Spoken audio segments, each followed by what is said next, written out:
श्रेणी के संरचना सूत्र, अणुसूत्र ये सभी बताए थे, ग्राफिक सूत्र और हेक्सेन तक बताए थे। मैंने कहा था हेप्टेन ऑक्टेन और डेकेन का आपको बनाना है, लेकिन आपने कमेंट करके उसको बताया नहीं है। मुझे नहीं लगता कि आपने बनाए हैं। मैं आज पुनः एक बार हेप्टेन ऑक्टेन और डेकेन का बताता हूँ। आप लोग ध्यान करिएगा। यदि बात हेप्टेन की आती है तो हेप्टेन का सूत्र होता है सी 7 7 दूनी 14 तो 16।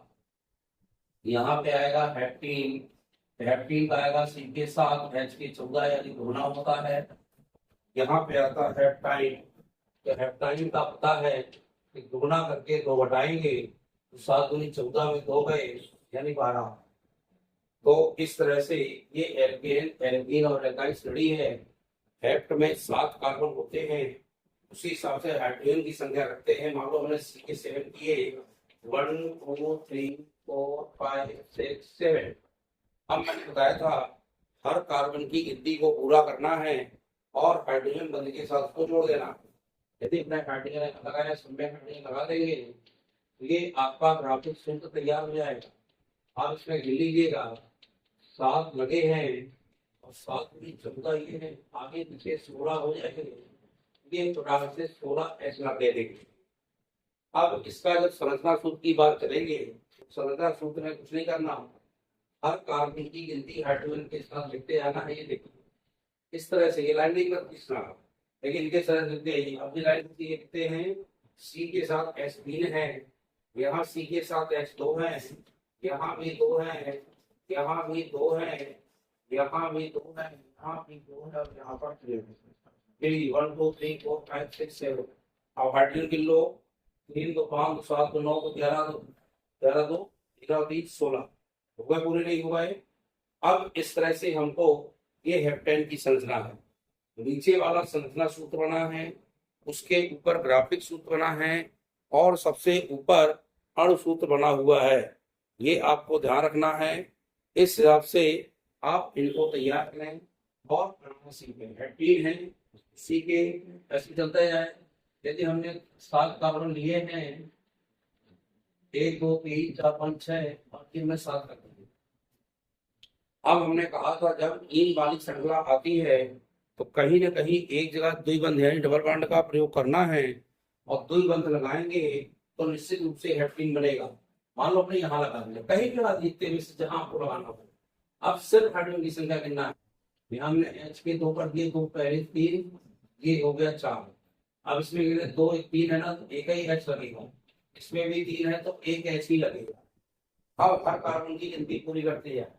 इसमें कितने हैं, 2 लगे, एक ये लगा है तो एक ये हो गया, 2 ये हो गया, 3 और ये 4 हो गया। इसमें 2 है तो 2 लग गए, इसमें भी 2 है तो 2 लग गए, इसमें भी 2 है तो 2 लग गए, ये लग गए। इस तरह से हर कार्बन की वैल्यू पूरी होगी। देखिए इसको लिखना इस तरह से लिखेंगे, इस तरह से हर सी लिखेंगे। तो पहले में क्या है CH3, फिर क्या है CH बॉन्ड, फिर CH है और फिर CH2 है, फिर CH2 है, फिर CH2 है और फिर CH3 है। 1 2 3 4 5 6 7, 3 4 5 7 9 11 11 3 14।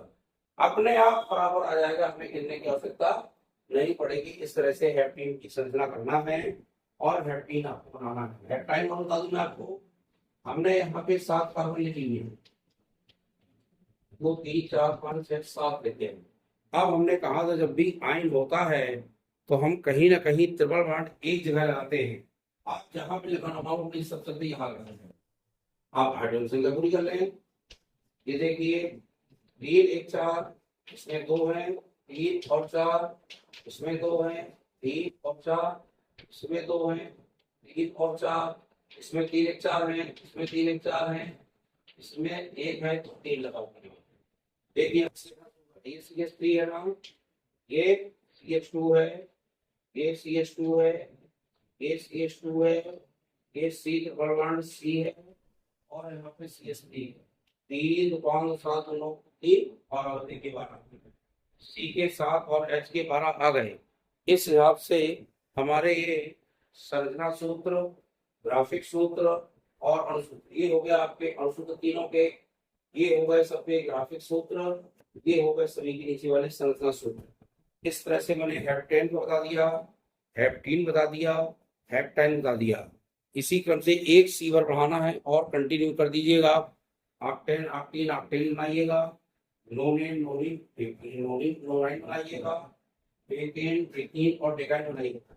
इस हिसाब से आप बनाइएगा और ये आपसे बन जाएगा बेस से। अब मुझे बताने की आवश्यकता नहीं है, ऐसा लगेगा तो आप इसको पा लें। ये आपकी श्रृंखला बन जाएगी।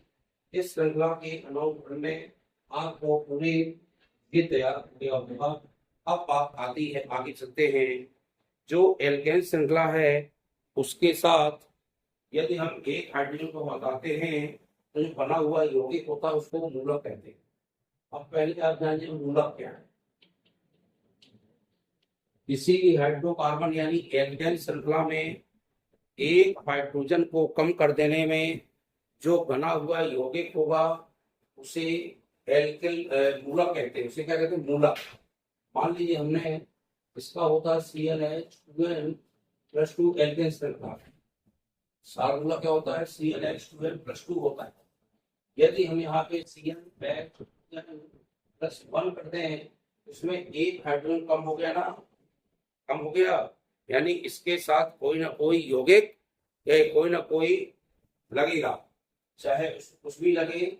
हमें एक यहाँ पे अणु परमाणु कुछ भी यहाँ लगाना ही पड़ेगा और ये कहलाएगा आपका मूलक। क्या कहलाएगा? मूलक। जैसे यहाँ पे होता है RH, इसको हाइड्रोकार्बन कहते हैं। क्या कहते हैं? हाइड्रोकार्बन। इस हाइड्रोकार्बन में हमने एक H यहाँ से हटा दिया। क्या कर दिया? एक H हटा दिया। जब एक H हटाएंगे इससे N निकल जाए, लेकिन नहीं तो क्या पढ़ते देखो, एल्केन, ये एल्केन है। और जब एक हाइड्रोजन से निकलेगा यहाँ से बचेगा R, इसे कहेंगे एल्केन। यानी N निकलता है और L जुड़ता है, Y क्या जुड़ता है। तो जैसे हिंदी में लिखें इसको हम कहते हैं एल्केन और यहाँ हो जाएगा आपका एल्किल। इसको ध्यान रखिएगा, ये मूलक कहलाते हैं और ये कहलाएंगे एल्किल मूलक। कौन से मूलक? एल्किल मूलक कहलाएंगे। यानी किसी भी हाइड्रोकार्बन में से एक हाइड्रोजन को कम कर देने पर जो हमारा बना हुआ यौगिक होता है उसे हम मूलक कहते हैं। और एल्केन श्रृंखला में एक हाइड्रोजन हटाएंगे तो जो मूलक बनेगा उसको हम एल्किल मूलक कहेंगे। क्या कहेंगे? एल्किल मूलक। ये मूलक कहलाएगा, इतना ध्यान रखिएगा। अब कोई भी हाइड्रोकार्बन ले लें, मान लो हमने यहाँ CH3 CH ले लो, ये क्या कहलाएगा? ये है CH4। जोड़ ले H को तो CH4 बढ़ेगा ना। और एल्केन श्रेणी का पहला संस्करण मैंने पढ़ाया था, इसको क्या कहते हैं? मेथेन। इससे हम एक हाइड्रोजन निकालते हैं, क्या बचेगा? ये बचेगा CH3। क्या बचेगा? CH3 बचेगा। इसमें मान लो हमने वही चीज हो गई कि हो गई, इसमें एक हाइड्रोजन कम करेंगे तो क्या बचेगा? CH3। ये कौन सा मूलक होगा? CH4 को कहते हैं मेथेन। क्या कहते हैं? ये है मीथेन। METHANE, यानी यहाँ से हटाना है ना, और क्या बना है? L। जब मेथेन से उठेगा तो यहाँ पे बन जाएगा, ये बन जाएगा मेथेन। क्या बन जाएगा? इनको अच्छे से देख लें, ये जब आप देख लेंगे तभी आप अच्छे से बनेंगे। यदि इनको आप देख नहीं पाएंगे तो बनने के काबिल नहीं रहेंगे। ये मेथेन है। अब मान लो दूसरा सदस्य आप ध्यान करिए, मैंने क्या पढ़ा था एल्केन श्रेणी का? C2H6, तो क्या कहते थे? एथेन। ध्यान करिएगा, एथ में N जोड़ते हैं तो बनता है इथेन, बनता है ना। अब हमने एक हाइड्रोजन इसमें कम कर दिया, यहाँ क्या बचेगा स्टूडेंट? ना, इसको एथेन कहते थे। N हटेगा और N जुड़ेगा, इसका नाम बन जाएगा एथेन। हिंदी से ऐसे लिखते हैं और ऐसे लिख सकते हैं। एथेन से जब एक हाइड्रोजन बढ़ जाएगा तो मूलक बन जाएगा एथिल। कौन सा मूलक बन जाएगा? एथिल बन जाएगा। इसी तरह से अगला सदस्य देख लें हम, क्या था? C के 3 थे, H के 8 थे, से एक हाइड्रोजन हटा तो क्या बनाया? C3H7। इसका नाम था, ध्यान करिएगा, प्रोपेन। प्रोपेन से एक हाइड्रोजन क्या बन गया? प्रोपेन। क्या बन गया? प्रोपेन। बन गया। आपको इसी तरह से डेकेन तक बनाना है, तो डेकेन तक बनाएंगे तो क्या बनेगा, प्रोपेन से प्रोपेल बना, ब्यूटेन से ब्यूटिल बनेगा। क्या बनेगा, ब्यूटिल। ब्यूटिल सूत्र क्या होता है, C4H10, और इससे हटा दो, क्या बनेगा, C4H9। इसका नाम क्या बनेगा, ब्यूटिल। इसका क्या था, ब्यूटेन। इंग्लिश से इसमें हिंदी से देखे हैं ब्यूटेन, ये बना हमारा ब्यूटिल। क्या बन गया। इस तरह से पेंटेन आएगा पांचवा, तो पेंटेन से पेंटिल बनेगा। हेक्सेन आएगा तो हेक्सिल बनेगा। हेप्टेन आएगा तो हेप्टिल बनेगा। ऑक्टेन आएगा तो ऑक्टेट बनेगा। नोनेन आएगा नोनिल बनेगा। और डेकेन का क्या होता है, मैं लास्ट बता दूंगा आपको, ये बना लेना आपको। सी के 10, एच के क्या होते हैं 22। इसमें जब एक हार्डवेयर हटेगा तो क्या बनेगा, सी के 10, एच के 21। और इसका नाम क्या बनेगा, डेकेन। क्या बनेगा, डेकेन। इस तरह से methane, ethane, propane, butane, pentane, hexane, heptane, octane, नोनेन, decane. और जब सभी से एक एक हाइड्रोजन घटता जाएगा तो मूलक बनता है, जिसे एल्किल मूलक कहते हैं। और एल्किल की जगह हो जाएगा methyl, ethyl, propyl, butyl, pentyl, hexyl, heptyl, octyl, nonyl और डेकिल। इस तरह से बनते जाएंगे। अब यहाँ देख रहे हैं निश्चित रूप से ये पूरा नहीं रह गया। C2H5 है, एक हाइड्रोजन यहाँ पे कम है, यानी कार्बन अपनी यहाँ गिनती पूरी नहीं कर पा रहा। जब कार्बन अपनी गिनती पूरी नहीं करेगा तो इसमें कोई ना कोई सदस्य लगाना पड़ेगा। और जिस सदस्य का इसमें प्रयोग होता है तो उसे कहते हैं हम क्रियात्मक समूह। क्या कहते हैं, क्रियात्मक समूह। और ये अभी मूलक पढ़ा है, अब मैं बता रहा हूँ क्रियात्मक समूह। किसी भी एल्किल मूलक के साथ कोई ना कोई एक योग लगाने पर जो बना हुआ सदस्य होगा वह कहलाएंगे क्रियात्मक समूह कहलाएंगे, और कहलाते हैं क्रियात्मक समूह। और इंग्लिश से इनको कहते हैं फंक्शनल ग्रुप। क्या कहते हैं, फंक्शनल ग्रुप। अब मैं कल क्रियात्मक समूह की चर्चा करूंगा, पूरे आपको क्रियात्मक समूह बताऊंगा। अभी सिर्फ आपको आज मूलक बताया है, मूलक पर आप ध्यान दीजिएगा।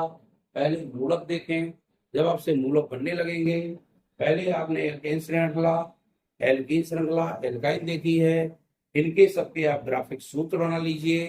ग्राफिक बना लोगे तो उससे संरचना सूत्र आसान हो जाता है। संरचना सूत्र बना लीजिए। फिर मूलक के लिए एक कॉपी में सब लिख लीजिए लाइन से। पहले आप श्रेणी लिख लीजिए, एल्केन, एल्कीन, एल्काइन।